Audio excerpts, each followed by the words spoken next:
Oh, I hit the glory hole right here. I hate this place. Go back to work.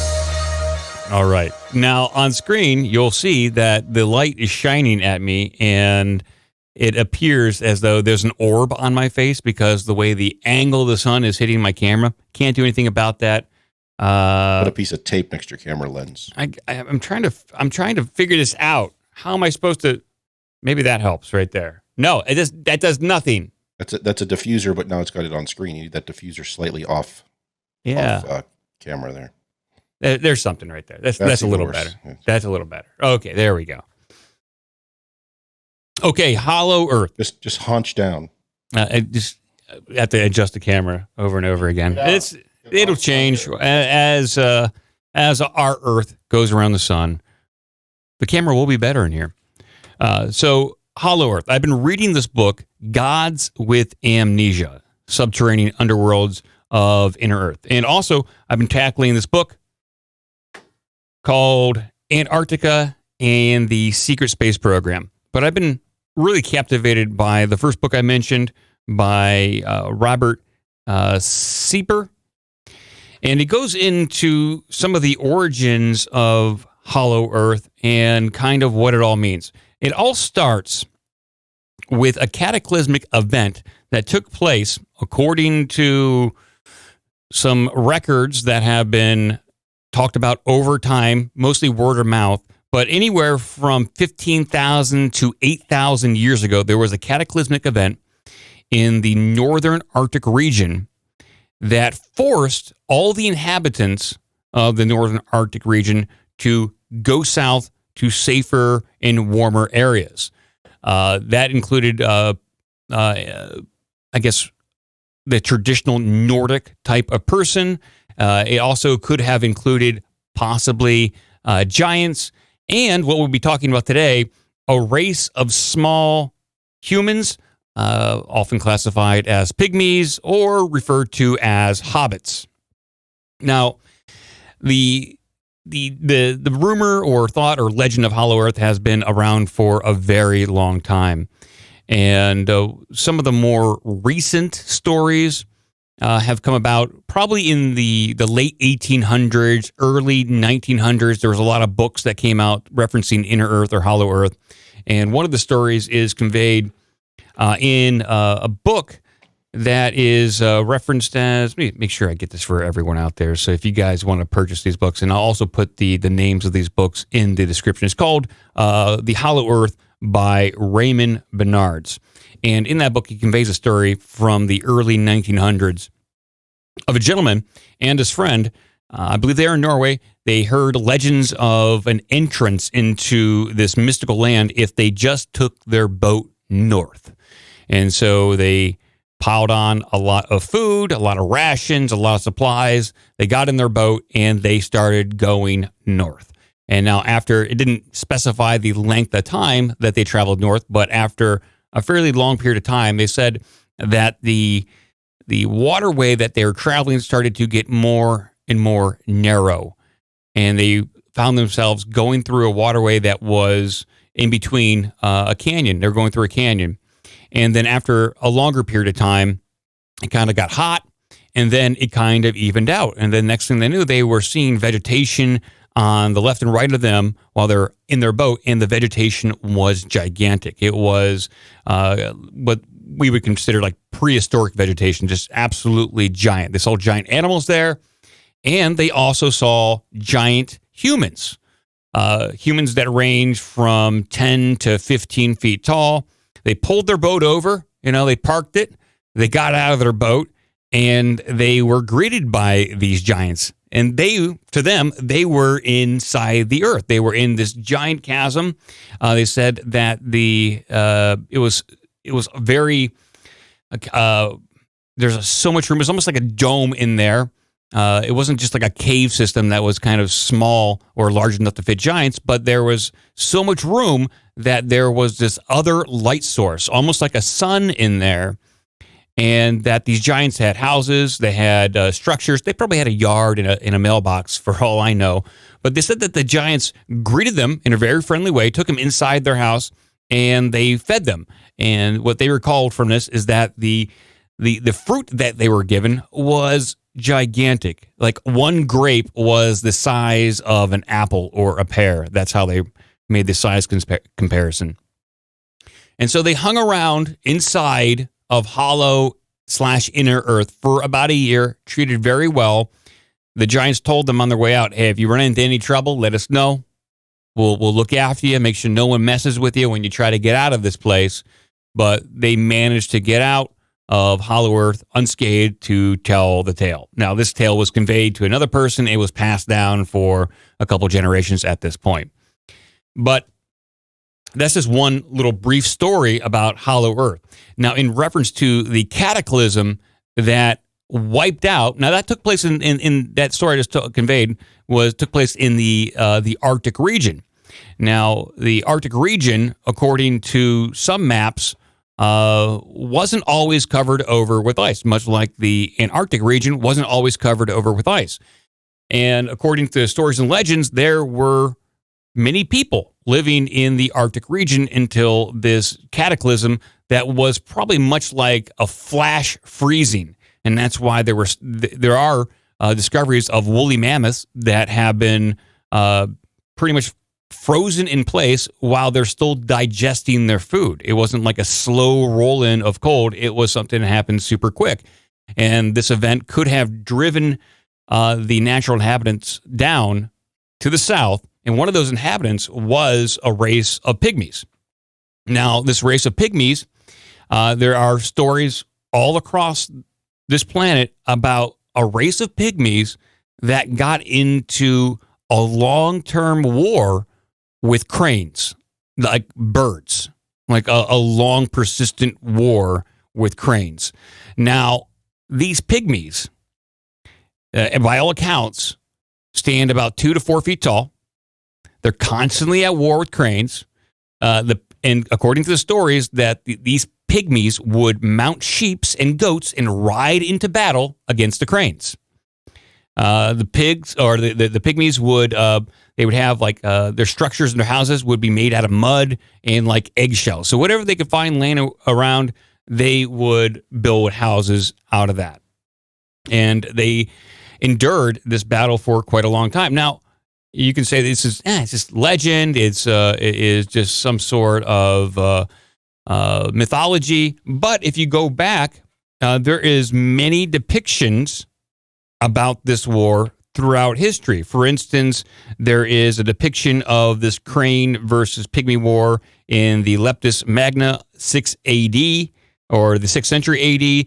And then there are various images found in Egyptian culture. And where this originally came out for modern times was from a map created in 1569, the Center of Mercator's. It's an Arctic map. And on that map, it says in the Arctic region, here live pygmies, at most 4 feet tall, who are like I think it's called the scalings of Greenland. So there's maps that reference pygmies that lived in the Arctic. There are other stories from around the world referencing this pygmy crane war, and it's spread out. So there might be some legitimacy to the origin of this race of people from the Arctic that love to battle birds, so that has filtered down throughout the years. There are stories from the Cherokees, the Native Americans, that said they ran into a race of small humans that were at war with birds. The Cherokees said that they didn't have the proper weapons, so the Cherokees taught them how to make certain clubs and how to make certain warring devices so they could better defend themselves against these attacking cranes, who, by the way, the cranes would swoop in and attack the pygmies, and then the battle would ensue, and then the cranes would migrate away, and this would be happening for what has been conveyed here, what I read, almost every season, maybe twice a year, maybe every year, that the cranes would come by and try to kill the pygmies for whatever reason. Now, there are speculations as to why that happened. well, there's tons of documentation that this did, in fact, happen. It is suggested in Greek text that the Greek gods cursed the pygmies to an endless war with the cranes, and this comes down to the fact that the pygmies somehow pissed off the gods, and the Greek gods, so petty at the time that they cursed the pygmies to be slaughtered by birds for eternity. Now, you can go through this book. There's plenty of images and references to this pygmy/crane battle, and say, yeah, this is kind of a goofy story. But in 2003, I believe, there's an article written about this, and this is from Live Science. I'll bring this up on screen so we all can take a look at this together.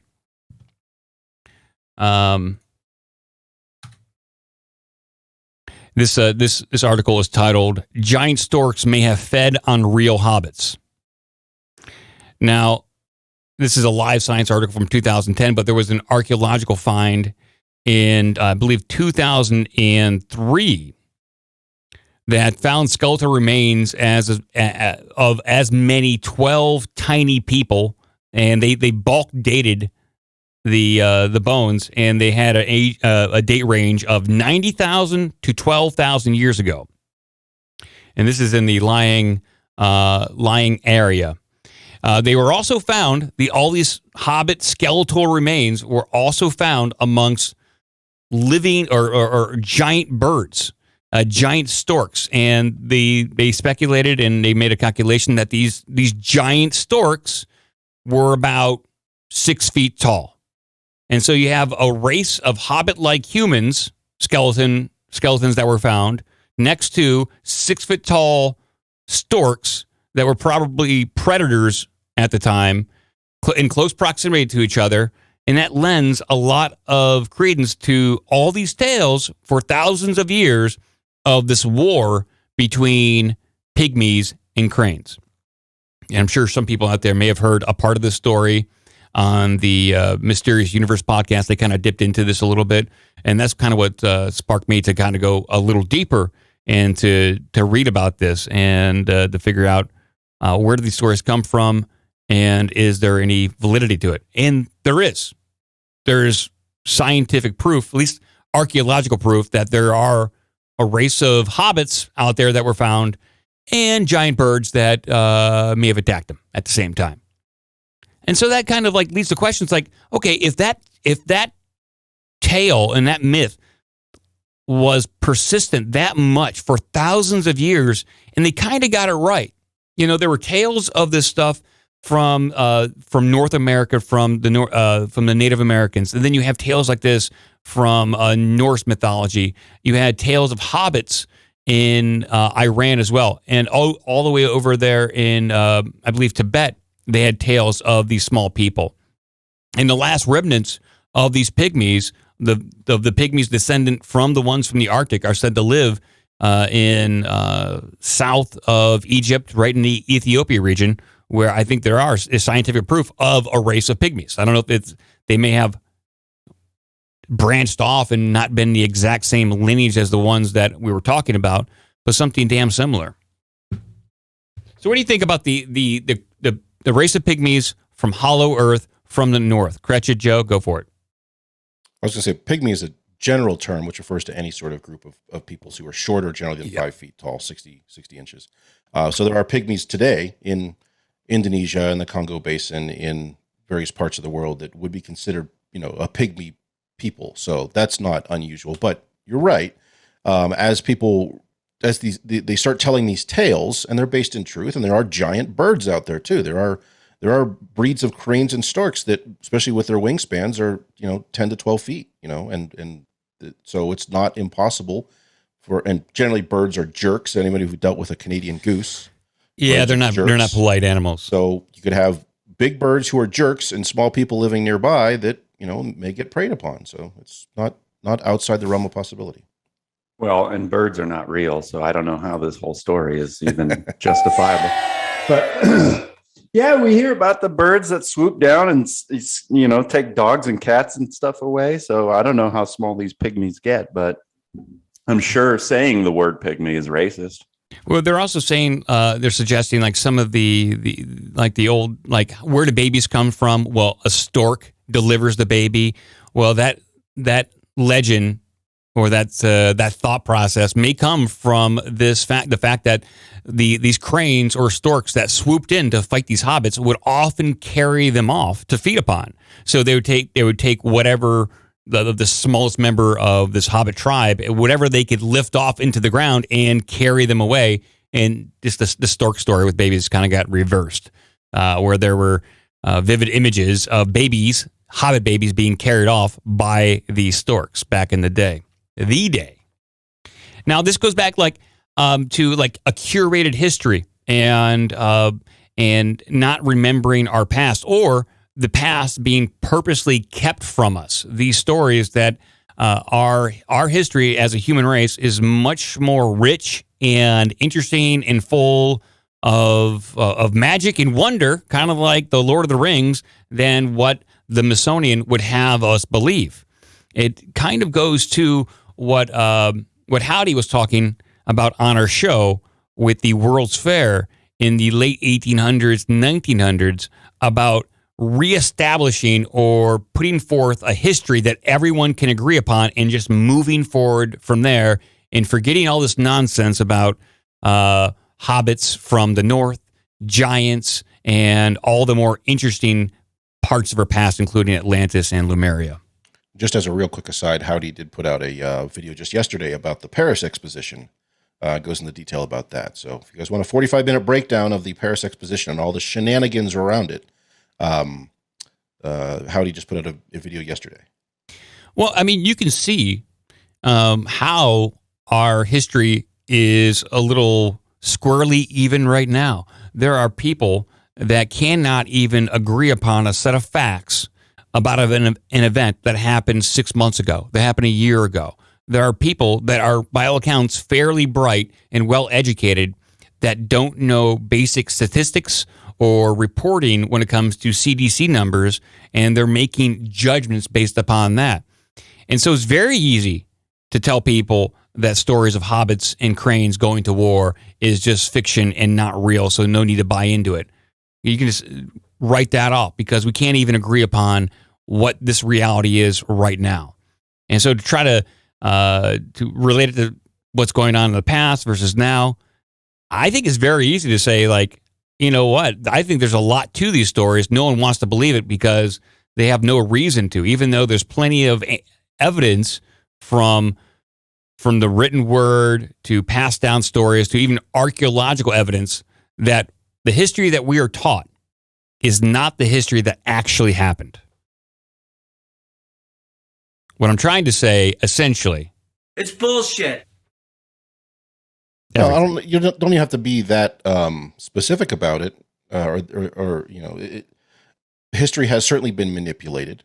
I mean, we had no idea about dinosaurs or terror lizards, as they called them, until the mid 18th century, 17th, 19th century. And those just kind of came out of nowhere because they were, just discovering them as they went. Now, did they discover them before and just ignore the bones? Probably. It just didn't become a thing. But all of a sudden, the Victorian age, it became a thing to start talking about this. And so that's something that, to most people, 20 years prior to that, they didn't exist. And all of a sudden, there's all these new things to talk about. So it's not to say that any sort of group is deliberately manipulating things, but I think that's exactly what's happening in the sense where whoever's in charge of the publications and in charge of the news media, and that's what that's where history comes from, because especially up until in the last 100 years, you didn't have widespread documentation of these things. Yeah, there's some sort of agreed upon narrative that they're going with, and this goes to the scientific community and like the Smithsonian and similar bureaucratic structures. Like, no, we're gonna pick a story and we're gonna go with that one and ignore everything else. And so this is just kind of like an intro into some inner Earth, hollow Earth stuff. And next time I'm gonna dig into some stories some more stories about Hollow Earth, and probably have to touch on the Nazis going to Antarctica and some of the things that they may have discovered there. But there are so many different stories of people randomly encountering some sort of cave or some sort of entrance, or there's some sort of possible, like, Amazon tribe that has its sole duty is to guard an entrance to a cave to protect anybody from going in there, because they were tasked by their giant masters to guard the cave entrance with their life. And there's some pretty interesting stories out there, and we'll dig into that next time on part 2 of Hollow Earth, Inner Earth, and everything that goes along with that. Hey! Oh, you got something to say? Yeah, I was gonna say before you get out of that segment, I thought this was pretty cool. Sorry, Joe. Play this. No, you're fine. Play this clip. It's somewhat related. Okay. Now this is the titled "Monkeys Kill 25 Dogs in Revenge for Death of Baby." 250. Oh, 250 dogs. Holy crap! These are some sick monkeys over there. In a bizarre case reported from Maharashtra's Beed, 2 monkeys went on a revenge killing spree and were behind the murders of at least 250 dogs. Beed Forest Officer Sachin Kand was quoted as saying by the news agency ANI, 2 monkeys involved in the killing of dogs have been captured by a Nagpur Forest Department team in Beed. Both the monkeys are being shifted to Nagpur to be released in a nearby forest, Kand said. The Langurs called the Lavul village home, and they had been raising their children there. The killing streak emerged after several villagers say that an infant monkey was killed by a few dogs. The villagers baby say monkey it was got then killed, that so the they were all primates like, began "Fuck picking up. this." Yeah, a baby monkey got killed, and then the monkeys went, "No, we ain't having this shit." They declared a war. Yeah, it was the monkey dog war of 2021, I believe. And they, if I remember correctly, the monkeys went through the town and grabbed every dog, dragged them up to like a high cliff or a tree or a building, and just dropped the dogs off, killing every one of them. Yeah, that's pretty nuts. That's dude. crazy. Yeah. And by the way, I'm a little disappointed in the dogs. A dog bite, that hurts. So I just find it hard to believe that the dogs were not defending themselves in a more ferocious manner. But that's how it all started. And maybe, I don't know. I mean, not all dogs are fucking nuts, but it sounded some dogs mauled a monkey, and then the monkeys went berserk. It was really an overreaction on the monkey's part. Yeah, I'd say so. It's kind of like what the U.S. did with 9/11. We went to war with Iraq when we should have just kind of like focused on Saudi Arabia. Israel? Yes. Yeah. Right. Oh, and by the way, major props to Critchett for finding like tons of imagery to support your little fairy tale there. Yes. Anyway, I just thought that would fit in that. Yeah, well, it's curious. Tale. It is. Let's finish it up, real. Puppies and killing them. The monkeys would catch puppies and throw them off heights. A villager told ANI, in the last 2-3 months, there have been incidents where the langurs roaming in the area would catch puppies and take them to a place with considerable height to throw them from there. At least 250 dogs have been killed so What kind of dog is that? The villagers then contacted the Dharur's forest department after the monkeys started lifting school-going children as well. Oh. This is a rare case of Wait. The monkeys started. Authorities were contacted after a monkey started taking kids too. Yes, the monkeys started going after the kids. I mean, they ran out of dogs, and then so they're just going up the line. I assume the villagers just declared open season on monkeys at that point. Well, they just said in the report that they tried to move the monkeys out of town. Like, they didn't want to hurt the monkeys, but at a certain point in time, you got to defend your kids. And then if you see a monkey taking your kid, you're probably going to try to kill that monkey. Yeah, well, and I think that to make an example, since these monkeys want to make an example out of the dogs and the kids, I'd say put a monkey in a paint shaker and put it in front of the monkeys.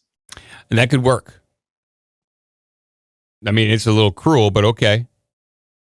And it's in a similar way, you had cranes come by and taking out these hobbits left and right, and they wouldn't stop. It's unfortunate that the hobbits, the pygmies, didn't have the technology or the strategy behind themselves to really combat that terror from the sky. And unfortunately, the dogs, they probably did the best they could, but that's why it's important to hunt and be in a pack. With these stray dogs, they don't really pack up, do they?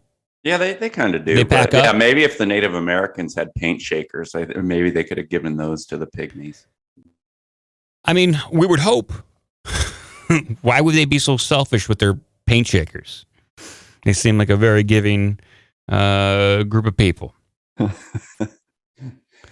I've always wanted to put a baby in one of those things. I think we'd die within like a few seconds, right? Like, I mean, that's literally like you're shaking a baby to death. I mean, that was the whole thing. Remember, like about 10 years ago? A dark place here. Yeah. No, I just think like you just put like a baby doll, like a Cabbage Patch Kid in a paint shaker, just for the idea of it. Well, I mean, shake a hobbit, shake a baby. What's the difference? You know, there's a thing known as shaken baby syndrome. I know. I was going to bring that up. That's child abuse. So where parents get so frustrated with their kid, they shake their baby. People who do that are just pieces of shit. I'm not condoning this. No, I'm not condoning this whatsoever. But you brought it up, Joe. The automatic baby shaker. You can buy it at Sherwin-Williams, I believe. It's the next thing for Puppy Fresh Incorporated. Well, I can't condone tired that. Tired of shaking your own baby? We have the product for you. Automatic monkey shaker. I'm all on board. Give us an email at ourbigdumbmouth@gmail.com. Check out obdmpod.com for all the social media and donation links. Be a part of the magic.